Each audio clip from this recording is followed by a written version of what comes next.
Setelah Tiongkok kemarin itu dikenakan tarif 145% ya dari tarif Trump kemarin. Ternyata Tiongkok sekarang akhirnya melakukan negosiasi juga.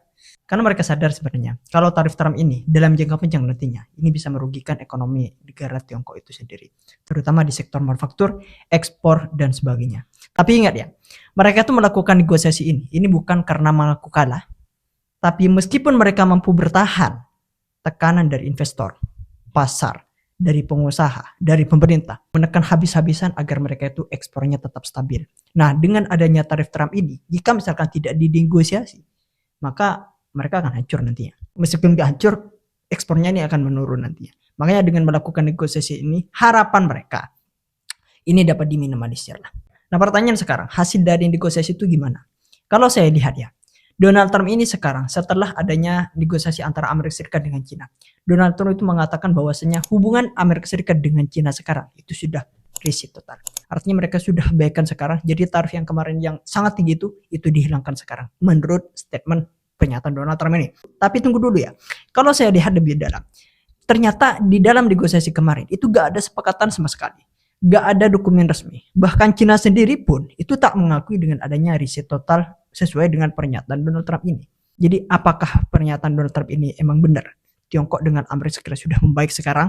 Atau ini cuma strategi politik Donald Trump aja? Agar Donald Trump bisa meningkatkan citra Amerika Serikat lagi di mata dunia luar sana.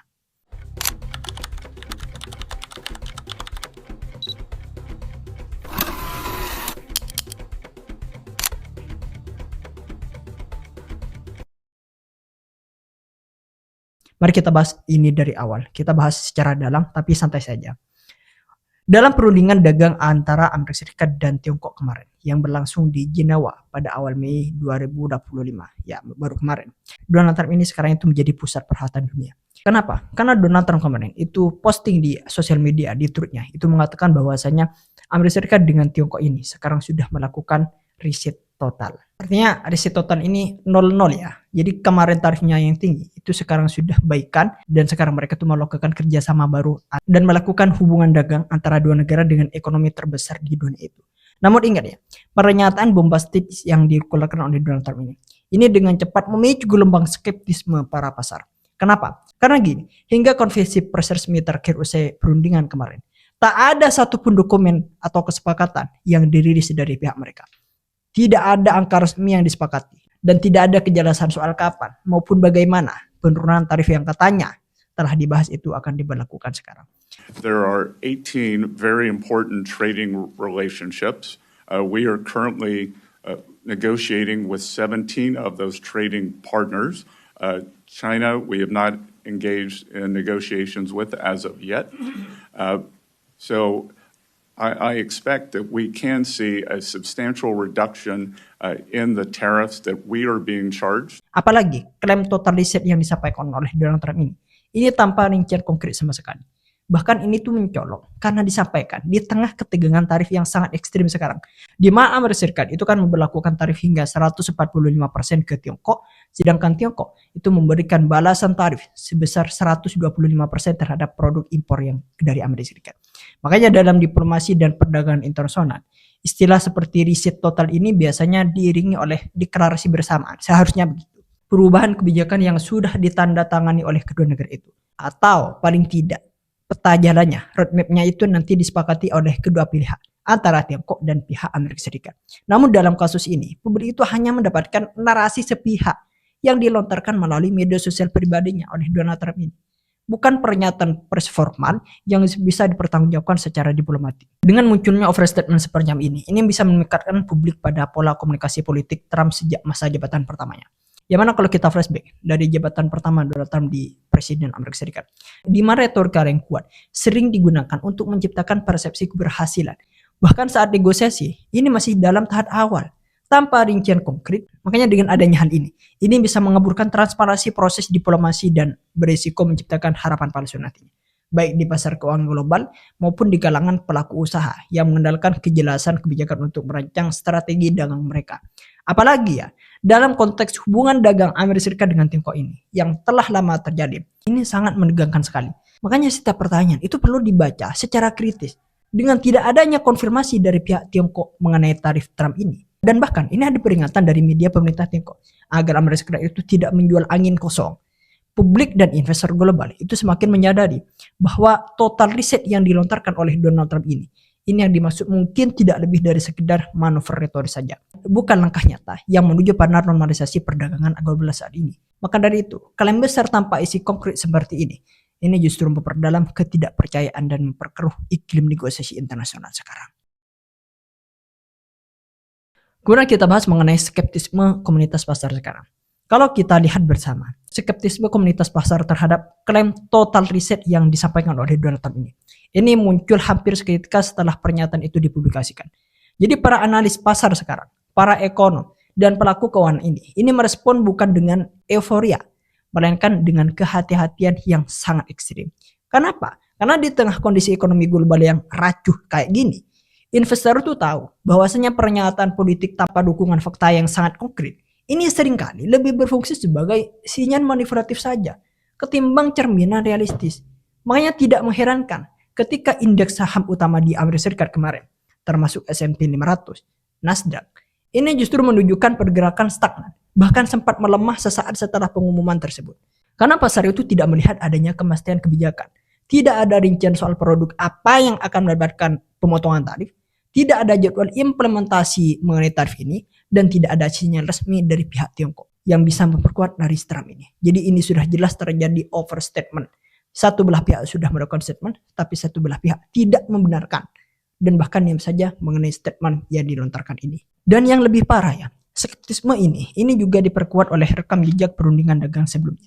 Pada periode pertama kepresidenan Donald Trump ini, pasar itu kan pernah beberapa kali itu dipermainkan oleh beliau, oleh pernyataan pihaknya, mengenai kemajuan dalam pembicaraan dagang yang kemudian tidak terbukti atau batal di tengah jalan.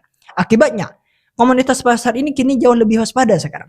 Banyak fund manager dan analis itu menyebutkan pernyataan Donald Trump mengenai total riset ini itu sebagai political bluff, yaitu gertakan politik yang tujuannya bukan untuk menginformasikan, tetapi untuk mempengaruhi persepsi sementara. Makanya ironisnya, skeptisme pasar ini justru menyoroti satu hal yang sangat penting, bahwasanya dalam dunia global saat ini, kekuatan retorika politik tidak lagi cukup untuk menggerakkan pasar tanpa legitimasi ekonomi di baliknya. Semakin sering pernyataan tanpa bukti dilontarkan saat ini, semakin besar jarak antara narasi politik dan realita pasar. Dan dalam jangka panjang, jurang ini bisa berbahaya karena menciptakan iklim ketidakpercayaan terhadap lembaga negara maupun kebijakan luar negerinya sendiri. Kenapa kok saya mengangkat pembahasan ini dalam video saya ini mengenai total riset yang dilontarkan oleh Donald Trump? Karena ini sangat penting sekali. Dalam dari klaim total riset yang dilontarkan oleh Donald Trump ini bisa mengakibatkan dan ini bisa berdampak terhadap defisit perdagangan Amerika Serikat sebenarnya.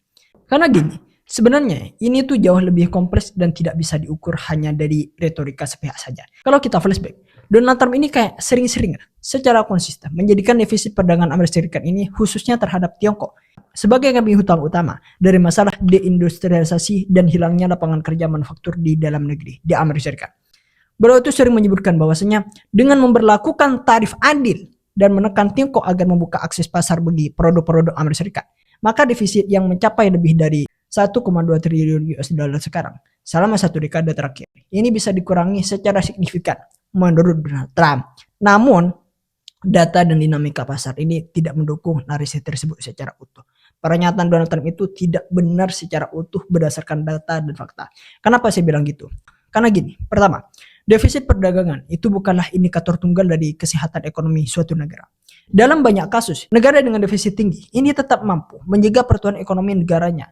Ini bisa memperkuat karena mereka itu mengimpor barang yang mendukung produktivitas domestiknya. Lebih penting lagi, defisit perdagangan yang terjadi di Amerika Serikat dengan Tiongkok ini, sebagian besar ini merupakan cerminan dari perbedaan struktur ekonomi yang ada di global saat ini. Tiongkok berperan sebagai pusat produksi global, sementara Amerika Serikat ini menjadi konsumen utama. Makanya mengubah struktur ini secara instan melalui kebijakan tarif Trump kemarin, apalagi tanpa kesepakatan konkret, ini adalah ilusi semata. Artinya, meskipun Donald Trump ini mengenakan tarif yang sangat tinggi kepada negara-negara, defisit perdagangan ini bisa tetap terjadi. Meskipun tidak terjadi, ini bisa menghancurkan dan bisa membahayakan ekonomi yang ada di dunia saat ini. Kemudian yang kedua, kenapa kok saya katakan statement Donald Trump itu belum tentu sepenuhnya benar? Karena gini, jika total reset yang diklaim Donald Trump itu tidak menghasilkan kebijakan yang jelas atau membuka pasar dari pihak Tiongkok, maka defisit perdagangan ini kemungkinan tidak akan mengalami perubahan yang sangat signifikan. Oke, berubah, tapi tidak berubah secara signifikan sesuai yang diinginkan oleh Donald Trump ini. Malah dalam banyak kasus-kasus sebelumnya, kenaikan tarif ini justru menyebabkan lonjakan impor sebelum kebijakan diberlakukan dan menurunkan ekspor Amerika Serikat karena balasan tarif dari negara mitra dagang lainnya. Makanya dalam konteks ini, langkah Donald Trump ini bisa jadi malah memperlebar defisit jangka pendek. Karena harga barang impor ini menjadi lebih mahal, sementara ekspor Amerika Serikat ke Tiongkok menurun akibat ketidakpastian global saat ini dengan adanya tarif Trump kemarin. Kemudian yang ketiga, ini ada katanya dengan para ekonom yang menilai bahwasanya menargetkan penurunan defisit dengan pendekatan korsif dari sepihak itu tidak efektif. Itu para ekonom ya, bukan karena saya. Itu kata ekonom. Jadi saya ulangi, bahwa menargetkan penurunan defisit dengan pendekatan koersif dan sepihak ini tidak efektif. Tanpa strategi industrialisasi jangka panjang di dalam negeri itu sendiri. Seperti investasi pada teknologi, pendidikan, dan insentif produksi. Maka jika ini tidak dilakukan, maka defisit perdagangan hanya akan berpindah mitra dagang. Bukan hilang.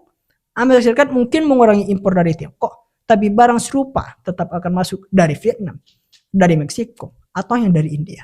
Dan yang lebih parah, dari yang Tiongkok ini mungkin dimanipulasi nantinya. Dikirim ke Vietnam dulu, dikirim ke Meksiko dulu, dikirim ke India dulu. Dari ketiga negara ini malah diekspor ke Amerika Serikat dengan bebas tarif pajak.